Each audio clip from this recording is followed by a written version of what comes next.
6,000 feet above the Caribbean, the Venezuelan pilot does the unthinkable.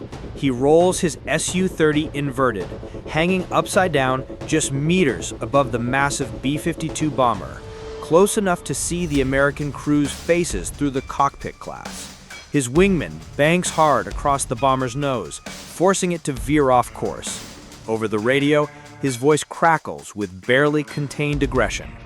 "Beautiful morning for flying, yes? Such big planes, so slow, so vulnerable."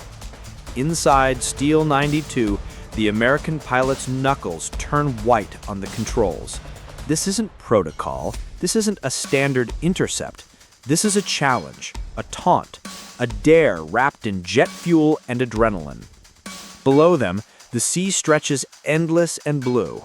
Above them, something invisible watches everything.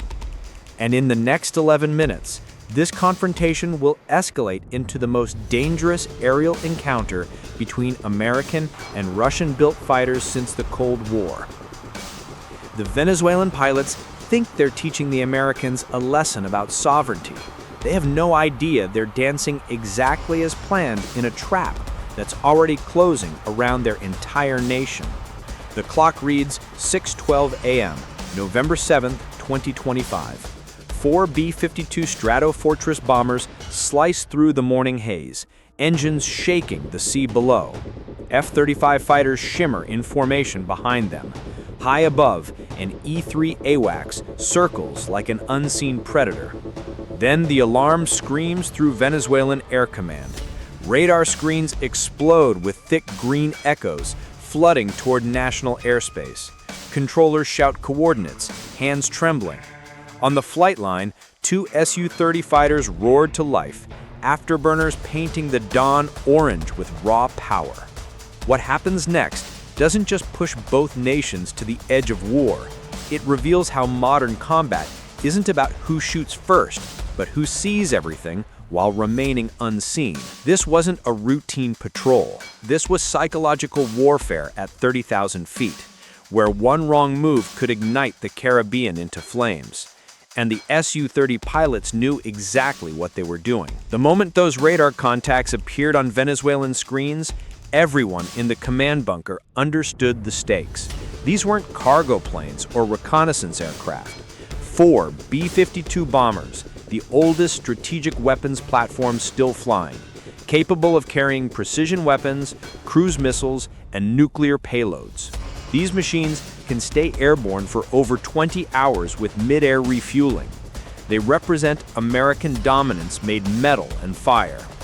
Their presence off the Venezuelan coast wasn't coincidence. It was a calculated message aimed not just at Caracas, but at Moscow and Beijing watching from across the globe. The Venezuelan air defense officers knew their equipment intimately.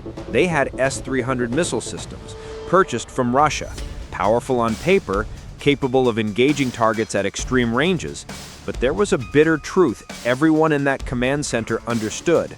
Those systems were nearly useless against targets that never crossed the legal line. The Americans had perfected the art of strategic intimidation, flying close enough to be seen, to be felt, to rattle nerves and test reflexes, but always maintaining that thin margin of international law. It was psychological warfare refined to a science. Every second the bombers flew parallel to Venezuelan airspace without permission was a victory for Washington, and a slow burn of humiliation for Caracas. The choice facing the Venezuelan commanders was brutal in its simplicity: stay silent and appear weak to their own people, or react aggressively and risk catastrophic escalation with the world's most powerful military. The location told the real story. Just off Venezuela's northern coast lies the Essequibo region, oil-rich territory that Venezuela claims as rightfully theirs. Nearby, Guyana, backed by American energy companies, drills deeper every day. The B-52s chose a flight path that skirts the outer edge of Venezuelan radar coverage, right where civilian and military corridors overlap. Every blip there carries weight. Every movement shifts the balance of pride and power. For Washington, This flight demonstrated that strategic reach still defines global dominance. For Venezuelan commanders staring at their screens, it felt like humiliation wrapped in duty. The timing was equally deliberate.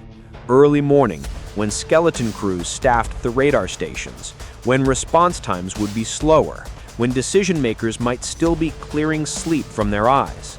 The Americans had studied Venezuelan protocols for years, knew exactly when to probe, when to test. This wasn't spontaneous power projection, it was a surgical demonstration of intelligence superiority. Every detail had been wargamed in Pentagon briefing rooms weeks before. The B-52s were flying a predetermined route designed to maximize Venezuelan anxiety while minimizing actual risk. It was theater, yes, but theater with teeth, backed by the full weight of American military logistics and satellite surveillance tracking every Venezuelan movement in real time. But what the Americans didn't expect was how Venezuela would respond. At 6:10 a.m., the order came down sharp and immediate: launch, intercept. The two SU-30MK2 fighters screamed down the runway, heat shimmering off the tarmac, engines thundering like explosions. They climbed fast, slicing through thin clouds as the city below watched in eerie silence. From the tower, a radar technician whispered what everyone feared: too high. 9,000 meters, maybe more. Over the open channel, the B-52 leader, callsign Steel 92, spoke with deliberate calm. Maintaining altitude, no deviation, international airspace. The tone was flat, scripted like reading lines everyone already knew. The SU-30 pilots climbing toward those bombers were among Venezuela's best. Lieutenant Colonel Rafael Mendoza and Captain Diego Vargas had trained with Russian instructors, logged thousands of hours in high-stress scenarios, and studied American tactics obsessively. They knew the B-52's vulnerabilities, its slow maneuverability, its dependence on escort fighters for close-in defense. More importantly, they understood the political stakes. Every second they stayed airborne, every maneuver they executed would be analyzed by their superiors, broadcast on state television, and debated in international forums. This wasn't just an intercept. It was a performance with their nation's pride hanging in the balance, and they intended to make it unforgettable. But when the Venezuelan pilots got visual on those massive bombers, glinting silver in the early sunlight, something shifted. They could see the payload capacity, the weapons systems, the raw power of machines built to end cities. They knew they couldn't win a direct fight, yet pride and something deeper, something primal, kept them climbing. Instead of maintaining safe distance, the SU-30 pilots did something unexpected. They closed in. Dangerously close. Close enough to see the rivets on the bomber's wings. Close enough to make the American crews sweat. Inside the E-3 AWACS, operators leaned over glowing screens, logging every signal, every heartbeat of radar return. The EA-18G Growler tested frequencies with microsecond pulses, slipping under the noise. "We've got their band," one officer said quietly. In the Venezuelan command bunker, radar screens blinked. Strange pulses appeared, then vanished. Electronic probing. They knew it was happening, but held their fire. "Don't react," a commander warned through clenched teeth. "They're watching for a mistake." What happened next would be analyzed in military academies for years to come. The SU-30 pilots began a series of aggressive maneuvers that pushed every boundary of international protocol. They flew parallel to the bombers, so close that turbulence from the B-52's massive wings rocked their fighters. Over the radio, one Venezuelan pilot called out in accented English, his voice dripping with calculated mockery. "Unidentified aircraft. You are approaching restricted airspace. Beautiful morning for flying, yes? Such big planes, so slow, so visible." The taunt was unmistakable. The American crew stayed silent, but inside Steel 92, tension coiled tight. "They're playing games," the navigator said softly. "Let them," replied the pilot, though his grip on the controls tightened. The SU-30s continued their aggressive shadowing, banking hard to cut across the bomber formation's path, forcing course corrections, testing reactions. It was a dance on the knife's edge, every movement calculated to provoke without quite crossing into hostile action. The Venezuelan pilots knew their fuel was limited. Red warnings blinked insistently on their displays.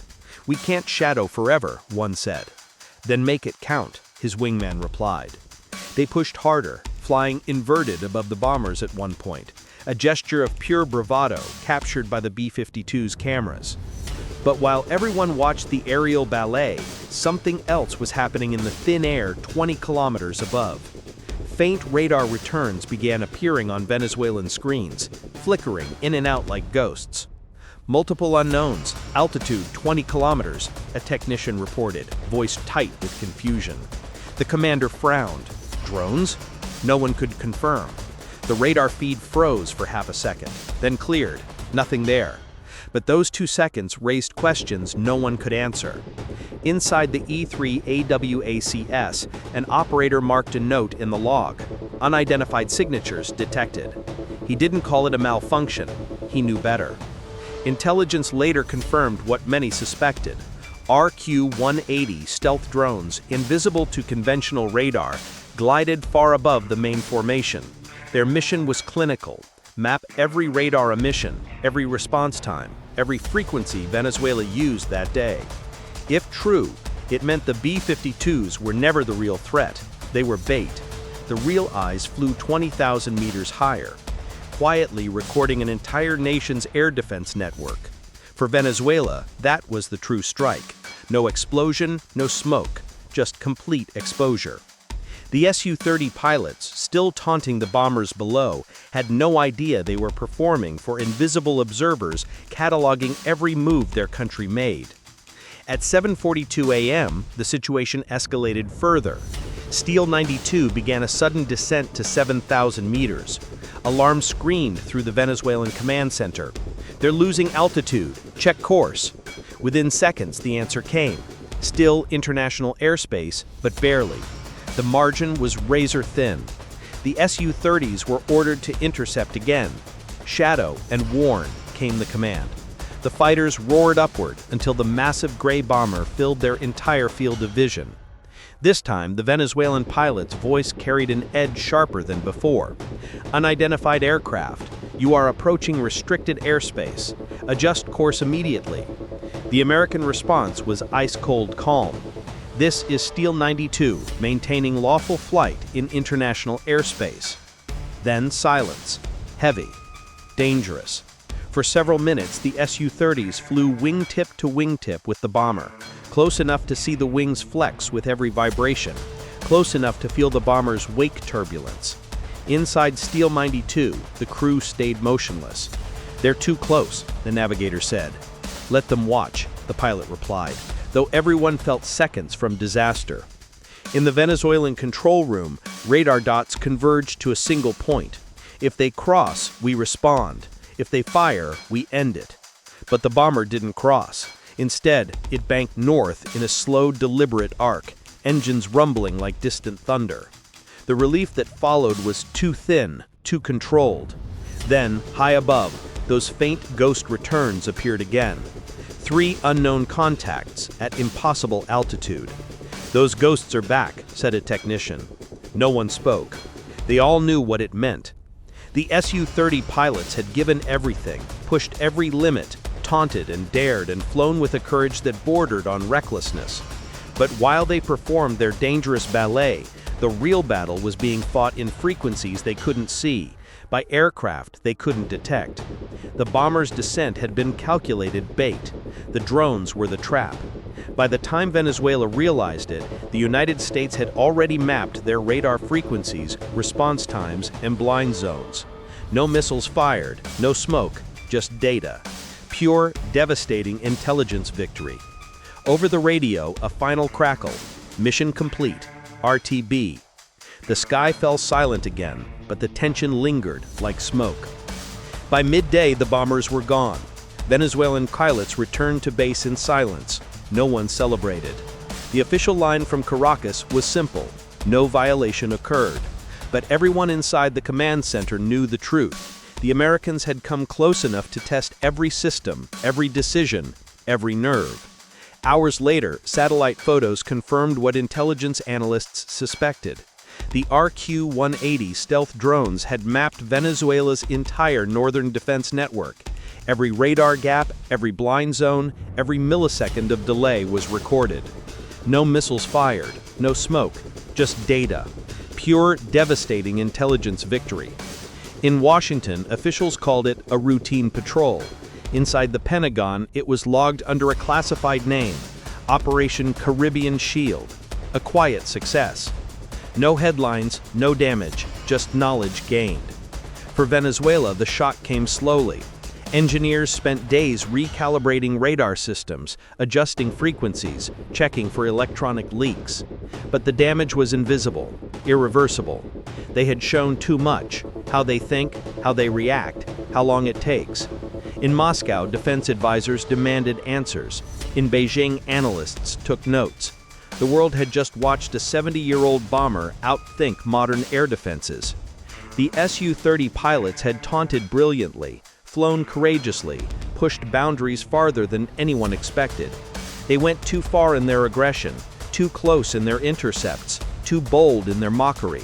And yet, for all their skill and daring, they had been pawns in a larger game. While they performed for the cameras, invisible eyes 20 kilometers above recorded everything their nation had to hide. That night, Steel 92 and its crew landed back at Barksdale Air Force Base. Their mission debrief was short. No medals, no speeches, just one quiet sentence from the commander. They blinked. The aftermath proved that modern warfare isn't about speed or firepower alone. It's about patience, precision, and perception. The Caribbean sky had become a laboratory, and Venezuela was the experiment. The SU-30s had gone too far, but not in the way anyone expected. They had gone too far into a trap designed specifically for them, performing exactly as predicted, while the real operation unfolded in silence above their heads. The message was unmistakable. America still controls the sky, not through brute force, but through invisible dominance that sees everything while remaining unseen.